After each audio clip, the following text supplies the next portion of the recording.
মোরগ আগে। কেন আপনার কাছে মনে হলো যে মোরগ আগে? সৃষ্টিকর্তা প্রথমে আদমকে সৃষ্টি করেছিল, তারপরে হাওয়া, আর তারপর তাদের ঔরস। আর সেই জন্য আমার মনে হলো যে সৃষ্টিকর্তা প্রথমে মোরগ সৃষ্টি করেছেন, তারপরে মুরগি, আর তারপরে তাদের প্রজননের মাধ্যমে ডিম, তারপরে তাদের ঔরস। বিলিয়ন। এই বোর্ডে যেই মানুষগুলোর কথা লেখা আছে, এনাদের সবাইকে নিয়ে আপনি নৌকাতে করে সেন্ট মার্টিন যাচ্ছেন। হঠাৎ ঝড়, মাঝি বলছে কিছু লোককে নৌকা থেকে ফেলে দিতে হবে যদি আপনারা বাঁচতে চান। আপনি প্রথমে কাকে ফেললেন?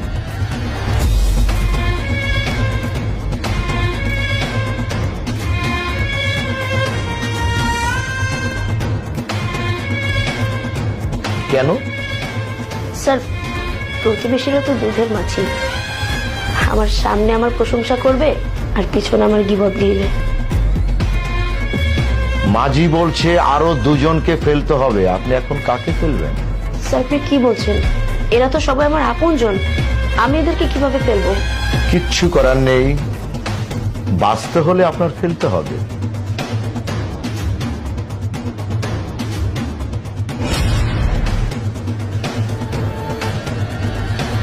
তাই বলে আপনার আপন ভাই বোনকে আপনি ফেলে দেবেন? জি স্যার। স্যার, আমার ভাই বোনরা আজ আছে কাল নেই। আজ ওদের বাসায় বেড়াতে যাব, দু একদিন ভালোই আপ্যায়ন করবে, কিন্তু তৃতীয় দিন বিরক্ত হয়ে যাবে। আর জমি জমা সম্পত্তি এসব নিয়ে তো অনেক বেশি ঝামেলা করে তারা। এমনকি তার আপন ভাই বোনকে খুন করতেও রাজি আছে এই সম্পত্তির জন্য। মাঝি বলছে আরো দুজনকে ফেলতে হবে, আপনি এখন কাকে ফেলবেন? না না স্যার, এদের তিনজনের মধ্যে আমি কাউকে ফেলতে পারবো না। আপনাকে ফেলতেই হবে।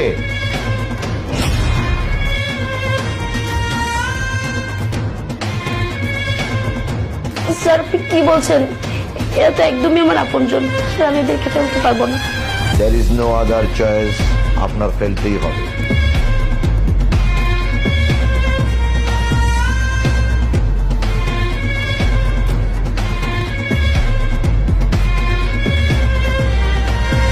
আপনি আপনার মা বাপকে ফেলে দিলেন? জি স্যার, আমি আমার নিজের বাবা মাকেই ফেলে দিব। কেননা স্যার, আমি তো মেয়ে। বাবা মার কাছে মেয়েরা দুদিনের অতিথি মাত্র।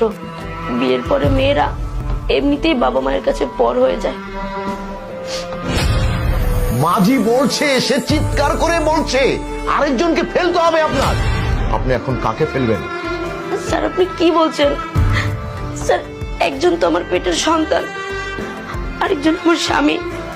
স্যার, আমি এদের উভয়ের একজনকেও ফেলতে পারবো না। আপনার নিজেকে বাঁচাতে হলে একজনকে ফেলতে হবে। প্লিজ বলুন। স্যার, আপনি প্রশ্ন চেঞ্জ করুন।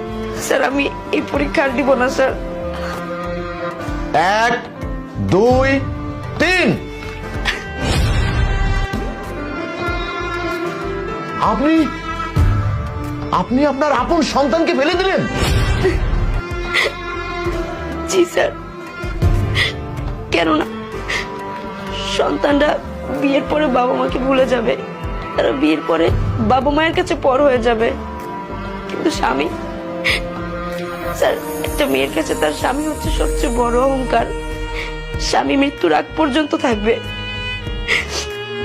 স্যার, আপনি যদি আমাকে জিজ্ঞেস করতেন না যে নারী তোমার আসল বাড়ি কোথায়, আমি নিঃসন্দেহে বলতাম যে আমার স্বামীর বাম পাজরে। স্যার, এই দুনিয়ায় যত নক্ষত্র আছে তার মধ্যে শ্রেষ্ঠ নক্ষত্র হচ্ছে একটা মেয়ের কাছে তার স্বামী। স্যার, কথা আছে না, স্বামীর পায়ের নিচে স্ত্রীর বেহেশত। স্যার, এটা শুধু পরকালেই নয়, ইহকালেও প্রত্যেকটা নারীর মানা উচিত। আর আমার নিজস্ব মতে স্যার, স্বামী হচ্ছে একটা মেয়ের সর্বশ্রেষ্ঠ অহংকার, সর্বশ্রেষ্ঠ অলংকার। স্যার, উনি পারফেক্ট। স্যার, আমার মনে হয়